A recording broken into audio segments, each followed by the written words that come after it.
Pentecost. And in fact, for a number of years, even Herbert Armstrong and the Radio Church of God had a problem with how the day was reckoned, and they even miscalculated Pentecost. And life gets even more complicated when we realize that even the Jews, the ones according to Romans that were given the oracles of God, and Psalm says that the statutes and the judgments and the laws were given to Jacob. Life gets more confusing and interesting when you realize that they don't keep Pentecost the same day as we do. And so you wonder, how do we know that we are correct? Because the fact is this: for the Jews and for, the Radio Church of God before the doctrinal change, the understanding was that Pentecost, the days of unleavened bread, could have fell, the first day could have fallen on any day of the week. At least the morrow after the Sabbath could have fallen on any day of the week. Because they linked the Sabbath that was mentioned to what we consider to be the first day of unleavened bread, which we know is a Sabbath. And so the disputable text is a text in Leviticus 23 and verse 15 that says, on the morrow of the Sabbath, let me get it. And ye shall count unto you from the morrow after the Sabbath, from the day that you brought the sheaf of the wave offering, 7 Sabbaths shall be completed. Even unto the morrow after the 7th Sabbath shall you number 50 days. And so the argument goes like, well, because the days of unleavened bread, the first day is a Sabbath, it would have been the morrow after that Sabbath. I remember, we know that the days of unleavened bread, the first day can fall on any day of the week. Sometimes on Saturdays, as we would have it this year. But let's say the day of unleavened bread, the first day fell on a Wednesday. That Sabbath, the morrow after that Sabbath, would have been a Thursday. And so if you calculate from 7 weeks from that Thursday, you will land on a Friday, not on a Sunday as we keep it. And so the dispute then is which Sabbath should be used. Because we have the weekly Sabbath, falling in most cases during the feast of unleavened bread. And there's another Sabbath as well.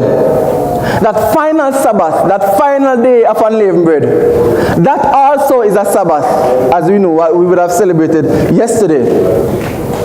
And so there's a lot of confusion surrounding which of these Sabbaths should be the time of reckoning, which of these morrow after the Sabbath should be, we should begin the count. And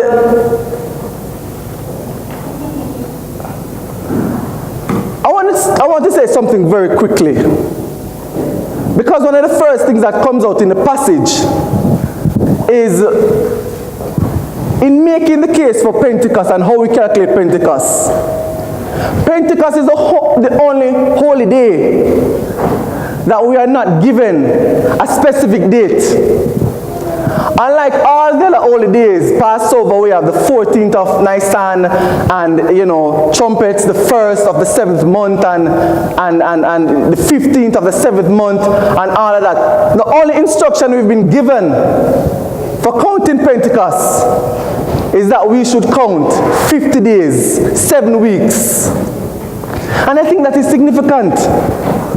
I think if God had intended for us to have Pentecost being held on a set date, He would have commanded us to start from a set date, a specific date, 15, 16, 14, 13, and so on. And I think that is very important when we begin to consider how we calculate Pentecost. But as I said, this year we have it easy. Yes. Because the first day of unleavened bread falls on a weekly Sabbath last week. And so automatically, the tomorrow after the Sabbath would have been when we would start the count. What's that? What's that? Right. I'll get into that. So, yes, so if God had intended for Pentecost to be on specific dates, he would have said so. It's irrelevant then for him to, having wanted us to have a specific date, tell us to go and count 50 days or 7 weeks. But he instructs us to count. So what can we use, brethren, to determine when the count begins? And I want you to turn with me to Leviticus 23, verse 15. What can we use to determine when we begin the count? Well, the first thing we see in the passage is that according to Leviticus 23, verse 15, the first day of the count is the same day that the Israelites would bring the sheaf of the wave offering. Do we notice that?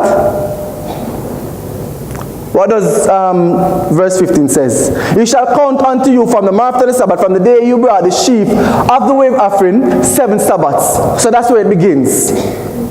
So the first thing we need to identify is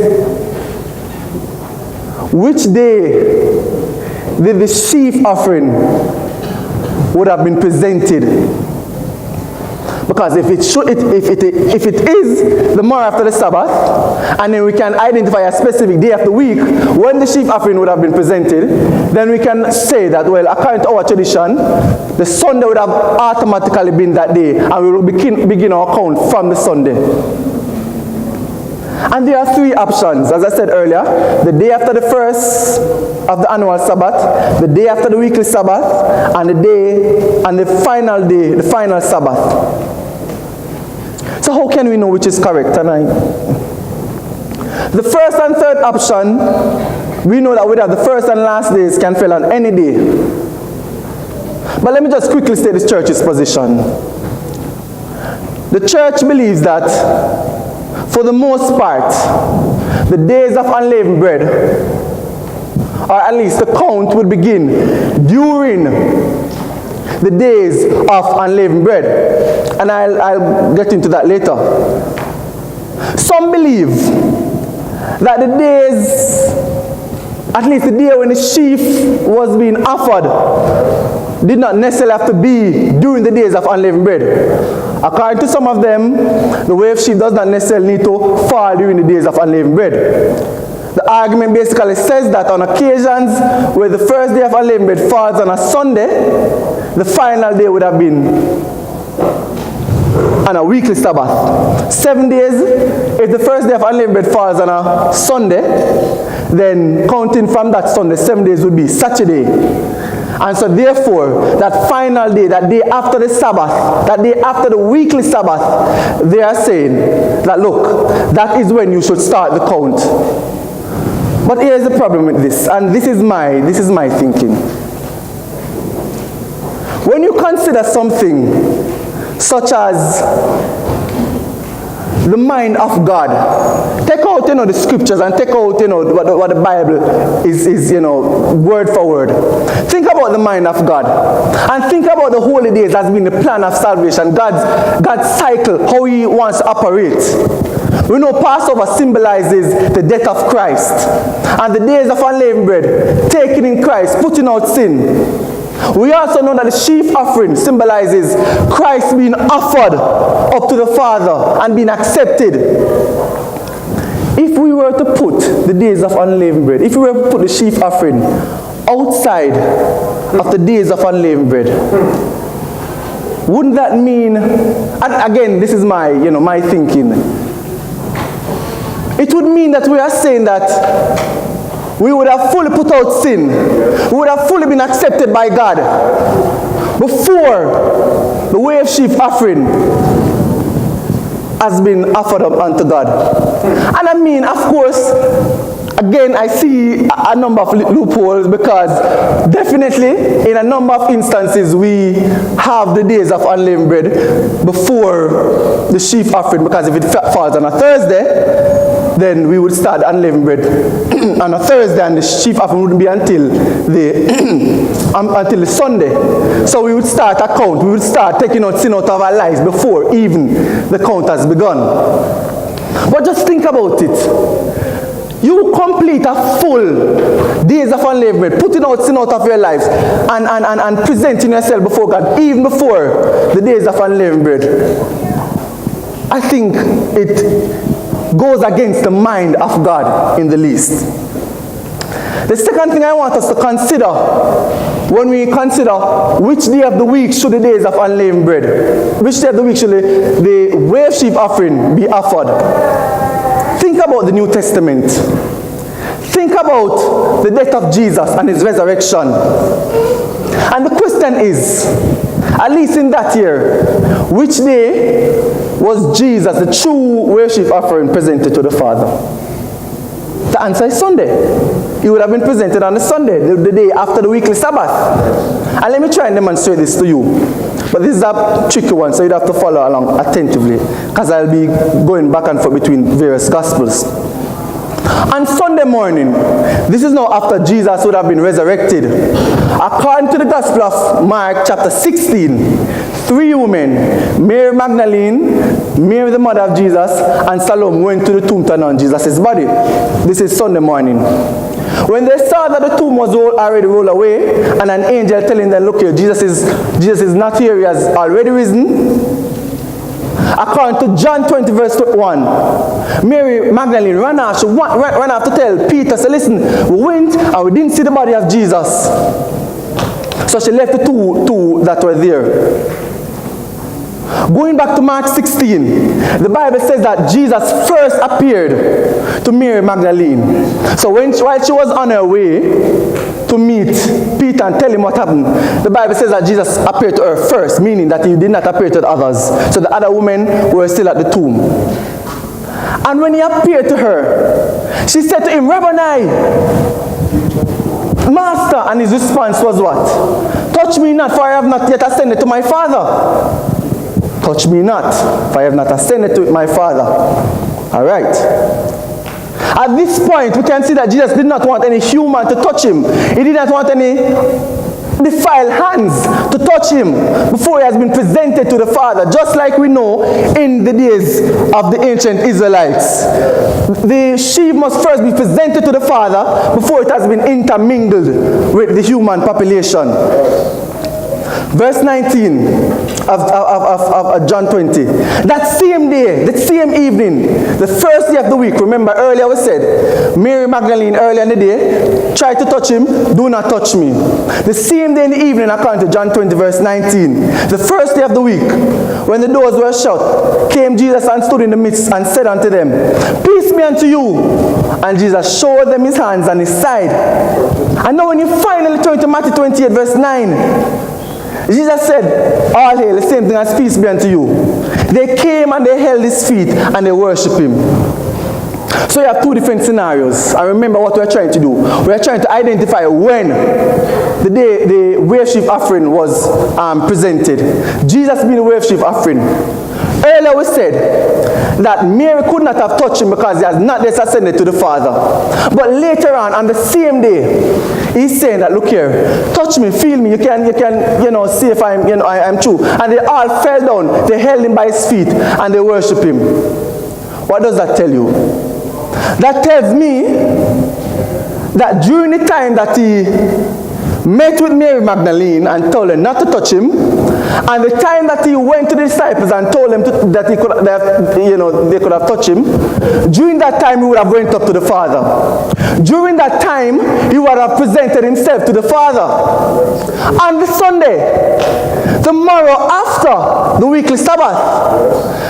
So we see an indication, New Testament, that the morrow after the Sabbath to be mentioned according to the scripture would have been the weekly Sabbath.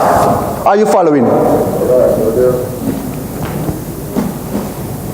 Now having established that the wave sheaf offering would have been usually held the day after the weekly Sabbath, another point usually comes up. Because the argument now is that because they said you shall count from the morrow after the Sabbath, from the day you brought the sheaf of the wave offering, the question is whether or not from is exclusive or from is inclusive. I mean, for me, based on how I speak, from is always inclusive. At least it's just me. I would not count from 1 to 10 and begin at the number 2. So from, I mean, for me, what I can see, because person would say, well, do not try to take your English understanding of it. Remember, this was written in Hebrew and the word could mean, something different. Which is true. I mean, there are nuances and there are various lexicons in Hebrew that you have to contend with. And so the word that was used for from in Hebrew is the word mean. And so my objective now, can we find a scripture relating to these days, relating to holy days, that demonstrates my point, that the from is inclusive, that the from begins the moment when you say from that day, and not, the day after. All right, let us see. When we go to Exodus 12, and we know that Exodus 12 is the story of the Passover and the days of unleavened bread. And the first thing we see in verse 15, 7 days ye shall eat unleavened bread. Even the first day ye shall put away leaven out of your house. For whosoever eat leaven from the first day until the 7th day, that soul shall be cut off from Israel. Now, this is the question. If it says that from the first day of unleavened bread, if you eat anything that contains leaven, you shall be cut off. Do you normally include the first day in that? You start with the first day. It's naturally you would start with that day, because from that day you would begin your count. Well, from that day you will begin to put out leaven and start eating unleavened bread. So one example we see of from meaning inclusivity. There's another word, there's another passage.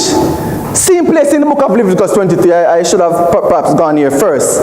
If you should go down to verse 32, when speaking of the Day of Atonement, the Bible says, it shall be unto you a Sabbath rest, and ye shall afflict your souls.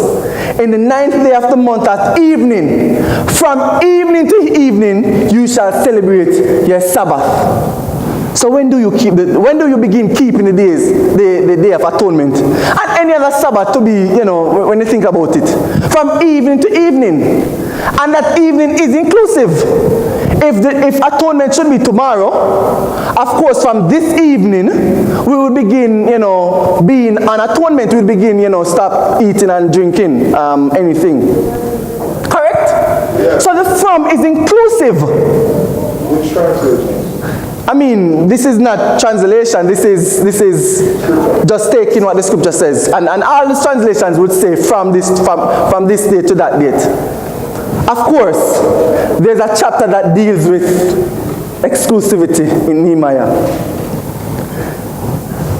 I will have to get into that. Where? I will have to get into that, because that, I mean, the argument would be, the basic argument would be, listen, it's a mistranslation of the word, and when you really get into it, you can see by the account of the scripture. But I will, get into it another time. So here we see that the preposition from, min, is inclusive.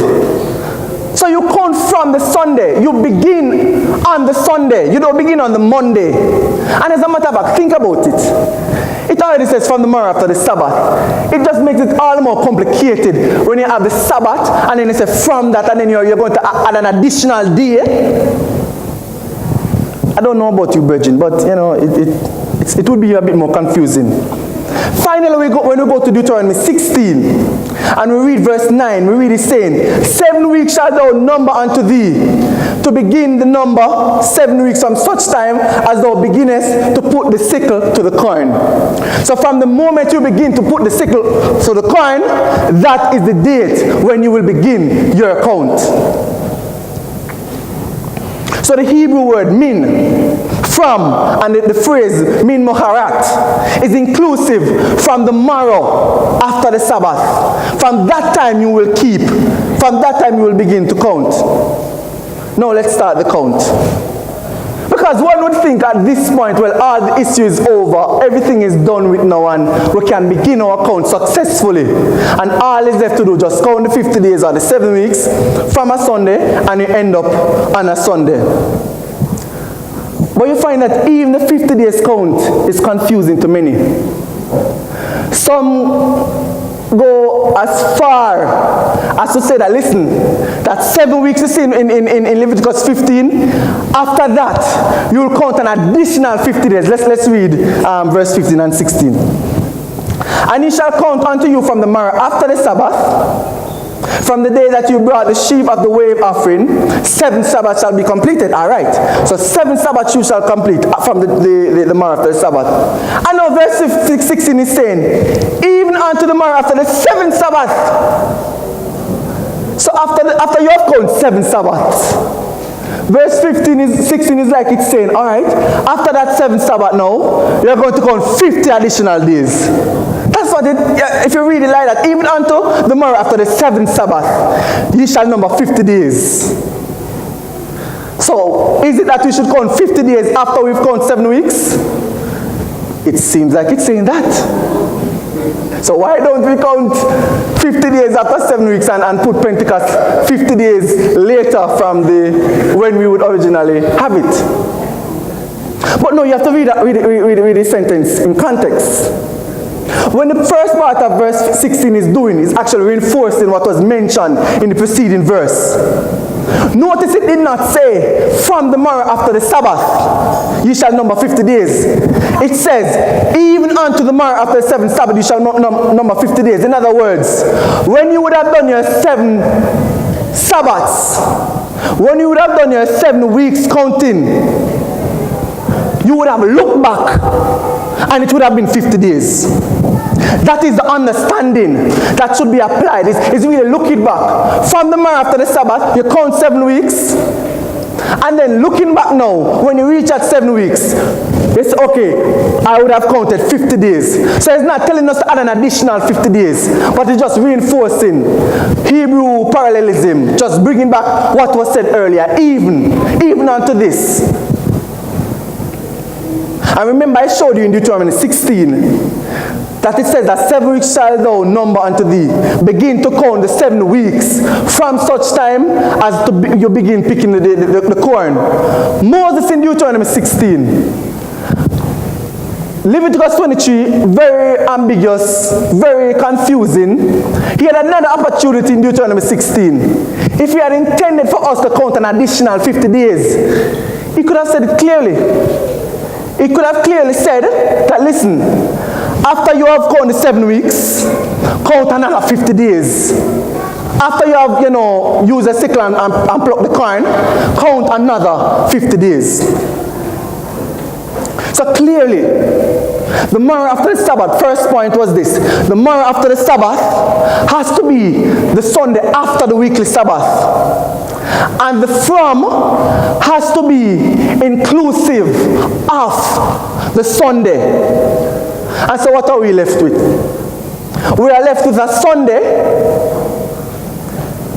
such as the days of unleavened bread that started last week, the 20th. And so the first Sunday, the morrow after the Sabbath, would have been the 21st. And so counting 7 full days, as Deacon Scale had mentioned, this would have been the 7th day. The 27th would have been the 7th day of the count. Next week's Sabbath, so we have 1 week. Next week The 4th of May would have been the second week. The 18th of May, well, the 11th of May would have been the third week. The 18th of May would have been the 4th. The 25th of May would have been the 5th. The 1st of June would have been the 6th. And the 8th of June would have been the 8th. And then the morrow, 7 Sabbaths completed, and then the morrow after the Sabbath, that is when the 50 days has been concluded. So that is how we count Pentecost, brethren. There's a lot more that could have been said, but I will discuss further in details at a Bible study. But suffice to say, we can make a case that Sunday is the beginning of the count, and that the count begins inclusive of the Sunday, and that it does not add an additional 50 days, and that we in the Church of God has been keeping the days correctly. Now some might say, what if God was really working with the Church of God back then? Why didn't he just inspire them to keep the days correctly from day one? Now that's a good question. But the thing you have to remember is that, as the Bible says, the path of the just is like a light that shines more and more to the perfect day. They had the fact that they should be keeping the Feast of Weeks. They should be keeping Pentecost. But they had the date wrong. And as the revelation came to them, they had to correct it.